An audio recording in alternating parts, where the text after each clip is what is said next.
वक्रतुंड महाकाय सूर्यकोटि समप्रभम निर्विघ्नं कुरु मे देव सर्वकार्येषु सर्वदा। नमस्कार बंधुসকল, মই শ্ৰেষ্ঠ সৰ্বলে সকলোকে স্বাগত জনাইছোঁ। আজি মই ধনুৰাশিৰ বিষয়ে জন্মটো কেনে যাব চমুকৈ আলোচনা কৰিম, যেটো বহুদিন ভিডিঅ' দিব পোৱা নাই। ধনুৰাশিৰ অধিপতি হৈছে বৃহস্পতি। যিসকল জাতজাতিকাৰ ধনুৰাশি বা ধনু লগ্ন তেওঁলোকেও একে ফল লাভ কৰিব। ধনুৰাশিৰ যদি চোৱা যায় চতুৰ্থত আছে ৰাহু আৰু শনি, তাৰপিছত পঞ্চমত আছে শুক্ৰ, ষষ্ঠত আছে ৰবি আৰু বুধ, সপ্তমত বৃহস্পতি, অষ্টমত মংগল, নৱমত চন্দ্ৰ, দশমত কেতু। এনেকৈ আপোনালোকৰ ৰাশিফলটো আৰম্ভ হৈছে। গতিকে তেনে ক্ষেত্ৰত যদি আমি চাওঁ, আপোনাৰ ৰাশিৰ অধিপতি হিচাপে বৃহস্পতি যিহেতু বহুদিন ষষ্ঠত আছিলে, এতিয়া সপ্তমত বহিছে। সপ্তমত বহাৰ লগে লগে আপোনালোকৰ কিন্তু বহুতখিনি যিবিলাক অশুভ আছিলে, যিহেতু ধনুৰাশিৰ বহুত শুভ হোৱা নাছিলে গোটেই বছৰটো, যিকোনো ক্ষেত্ৰত অভাৱ অনটন, কিছু ক্ষেত্ৰত বাধা বিঘিনি, এইবিলাক বহুতখিনি অশুভ আছিলে গোটেই বছৰটো বুলি ক'লেও ভুল নহয়। সকলো কামতে বাধা বিঘিনি এইবিলাক আছিলে, কিন্তু বৰ্তমান কিন্তু এইবিলাক কমি যাব। গোটেই মাহটোও ভাল, বছৰটো মোটামুটি ভাল অক্টোবৰলৈকে। তথাপিও বৰ্তমান কিন্তু আপোনাৰ বৃহস্পতি যিহেতু অতি শুভ, সপ্তম স্থানত আছে। সপ্তম হৈছে প্ৰতিপত্নী স্থান। আপোনাৰ ফালৰ পৰা আপোনাৰ যিমান ভাল, আপোনাৰ প্ৰতিপত্নীৰো কিন্তু অতি শুভ। যিহেতু প্ৰতিপত্নী স্থানত বৃহস্পতি বহিছে, কেন্দ্ৰস্থানত বৃহস্পতি যেতিয়া বহে সৰ্বৰিষ্ট নাগ হয় বা সকলো ক্ষেত্ৰতে আগবঢ়ায়। গতিকে আৰু পুণ্য দৃষ্টি আছে আপোনাৰ ৰাশিত, যিহেতু আপোনাৰ চতুৰ্থ হৈছে শিক্ষাৰ অধিপতি, প্ৰাইমাৰী শিক্ষাৰ চাকচেছ। প্ৰাইমাৰী শিক্ষাৰ চাকচেছ হিচাপত যদি চোৱা যায়, অধিপতি হিচাপে আপোনাৰ কেন্দ্ৰত আছে, কেন্দ্ৰ অধিপতি হৈ কেন্দ্ৰত আছে। যিহেতু ৰাশিৰ অধিপতিও কেন্দ্ৰ, চতুৰ্থপতিও কেন্দ্ৰ আৰু আছেও কেন্দ্ৰত। গতিকে আপোনাৰ বৃহস্পতি অতি শুভ, কোনো চিন্তা কৰিবই নালাগে। বৃহস্পতিৰ কাৰণে আপোনাৰ সকলো ক্ষেত্ৰতে আগবাঢ়ি যাব পাৰিব। টকা পইচাৰ ক্ষেত্ৰত হৈছে অধিপতি শনি আছে চতুৰ্থ হৈছে শিক্ষা, বন্ধু, মাতৃ, এইবিলাক গোটেইকেইটা স্থান, আত্মীয় কুটুম্ব, গাড়ী ঘোঁৰা, যান বাহন, মাটি বাৰীৰ কাম, এইবিলাকত কিন্তু আপোনালোকৰ কিন্তু ৰাহু আৰু শনিৰ কাৰণে কিছু অকণমান বাধা বিঘিনি আছে যদিও জুন মাহৰ শেষৰ ফালৰ পৰা কিন্তু আপোনালোকৰ অতি শুভ। যিহেতু ৰাহু সঞ্চাৰ হ'ব, মীন ৰাশিৰ পৰা কুম্ভ ৰাশিত আকৌ প্ৰৱেশ কৰিব, তেতিয়া কিন্তু আপোনালোকৰ অতি শুভ হ'ব। প্ৰৱেশ কৰা সময়খিনি একদিনৰ কাৰণে কিছু বেয়া যদিও বাকীখিনি অতি শুভ।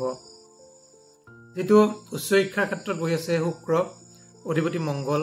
গতিকে শুক্ৰৰ ক্ষেত্ৰত যিসকল জাতক-জাতিকা ছায়েন্স পঢ়ি আছে আৰু কমাৰ্চ পঢ়ি আছে তেওঁলোকৰ কাৰণে অতি শুভ। ছায়েন্সৰ কাৰণে আপোনালোকে ছায়েন্সৰ ক্ষেত্ৰত বা IIT এনেকুৱা এইবিলাকৰ ক্ষেত্ৰত যদি আপোনালোকে ডক্টৰ, ইঞ্জিনিয়াৰ এইবিলাক পঢ়ি আছে বা পঢ়িব ইচ্ছা কৰে, এডমিশ্যন ল'ব ইচ্ছা কৰে, তেতিয়া কিন্তু পটককৈ এডমিশ্যন পাব বা পঢ়িলেও ভাল ফল লাভ কৰিব, বহুখিনি শুভ ফল লাভ কৰিব। যিহেতু শুক্ৰ হৈছে ছায়েন্সৰ অধিপতি, মংগল হৈছে কাটা চিঙৰ অধিপতি। ছায়েন্সৰ ক্ষেত্ৰতো কাম কৰে মংগলে, আৰু যিহেতু কমাৰ্চৰ ক্ষেত্ৰতো কাম কৰে। এতিয়া চাওঁ আমি প্ৰতিপত্নীৰ ক্ষেত্ৰত, মই প্ৰথমতে কৈছোঁ অতি শুভ। যিসকলে বিবাহ বাৰু হোৱা নাই, বিবাহৰ ক্ষেত্ৰত বাধা বিঘিনি হৈ আছে, গতিকে এতিয়াৰ যদি আপোনালোকে বৃহস্পতি সৰু সুৰা প্ৰতিকাৰ কৰে, আপোনালোক কিন্তু ধনুৰাশিৰ জাতক-জাতিকাসকলৰ মোটামুটি আপোনাৰ অক্টোবৰৰ পিছত বিবাহ হৈ যাব। চিন্তা কৰাৰ কোনো কাৰণ নাই। এতিয়া কিন্তু অলপ প্ৰতিকাৰ কৰিব লাগিব। গুৰুক আপোনালোকে এসাঁজ ভোজনী দিয়ক বা ভোজনী খুৱাওক, গুৰু গৃহত মাতি আনি, আৰু সৰু ল'ৰা ছোৱালীক আপোনালোকে পায়স খুৱাওক। বিবাহ কিন্তু আপোনালোকৰ অক্টোবৰ নৱেম্বৰৰ ভিতৰত হৈ যাব 100%। এইখিনি প্ৰতিকাৰ কৰিলে ভাল ফল লাভ কৰিব, কিন্তু বহুত শুভ। যেনে চাওঁ অষ্টমত যিটো মংগল বহি আছে, অষ্টম মংগল বহুত শুভ নহয়। তথাপিও বহুদিন বেয়া যদিও গ'ল, ধনুৰাশিৰ কাটা চিঙা হওক বা কিছু অশান্তি হওক, এইবিলাক বাধা বিঘিনিৰ ক্ষেত্ৰত মংগলে কিন্তু জুন মাহৰ 8 তাৰিখৰ পৰা ভাল ফল প্ৰদান কৰিব। যিটো জুন মাহৰ 8 তাৰিখে মংগল আপোনালোকৰ অষ্টমৰ পৰা নৱম স্থান ভাগ্যস্থানত প্ৰৱেশ কৰিব। ভাগ্যস্থানত প্ৰৱেশ কৰাৰ লগে লগে কিন্তু অতি শুভ ফল লাভ কৰিব আপোনালোকে। মংগল কিন্তু অতি শুভ হ'ব জুন মাহৰ 8 তাৰিখৰ পৰা। কৰ্ম যদি চোৱা যায়, কৰ্মস্থানত বহি আছে চন্দ্ৰ, আৰু কৰ্মাধিপতি হৈছে ৰবি আছে যিহেতু ষষ্ঠত। তৃতীয় ষষ্ঠ একাদশত ৰবিয়ে ভাল ফল প্ৰদান কৰে, কিন্তু বুধে ভাল ফল প্ৰদান নকৰে।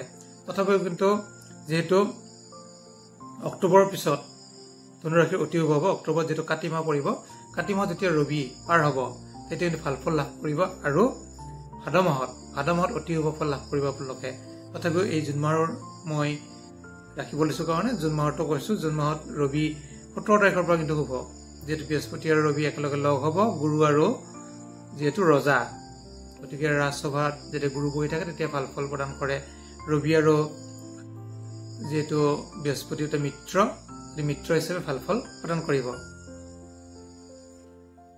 কৰ্মত অতি শুভ হ'ব আই ইনকামৰ ক্ষেত্ৰত যদি চোৱা যায় যেহেতু ইনকামত কেতু বহি আছে কেতু কিন্তু ইনকামত সৰু সুৰা অলপ বাধা বিঘিনি দিয়ে তথাপি কিন্তু বুধে কিন্তু ভাল ফলে প্ৰদান কৰিব বুধে আপোনালোকৰ এই মাহৰ শেষৰ ফালৰ পৰা ভাল ফল প্ৰদান কৰিব বুধ যেহেতু সঞ্চাৰ যেতিয়া হ'ব তেতিয়া ভাল ফল প্ৰদান কৰিব খৰচৰ ক্ষেত্ৰত যদি চোৱা যায় খৰচৰ অধিপতি যেহেতু বৰ্তমান বহুত শুভ নহয় মংগল গতিকে মংগলে কিন্তু 8 জুনৰ পৰা খৰচটো কমাব আৰু আই ইনকামতো ভাল ফল প্ৰদান কৰিব প্ৰতিকাৰ হিচাপে যদি চোৱা যায় প্ৰতিকাৰৰ মই যেহেতু সকলোৱে বিবাহৰ ক্ষেত্ৰত বৃহস্পতি প্ৰতিকাৰ কৰিব আৰু স্বাস্থ্যৰ ক্ষেত্ৰত আপোনালোকে পাৰিলে মংগলৰ অলপ প্ৰতিকাৰ কৰিব 8 জুনলৈকে আপোনালোকে হনুমান চালিসা পাঠ কৰক দৈনিক তেতিয়া কিন্তু ভাল ফল লাভ কৰিব আৰু বিশেষ প্ৰতিকাৰ কৰিবলগীয়া নাই যেহেতু আপোনাৰ ৰাশিৰ অধিপতি বৃহস্পতিবাৰে আপোনালোকে পালন কৰিলে হ'ল আৰু যদি কিবা সুধিবলগীয়া থাকে আপোনালোকে সুধিব পাৰে ধন্যবাদ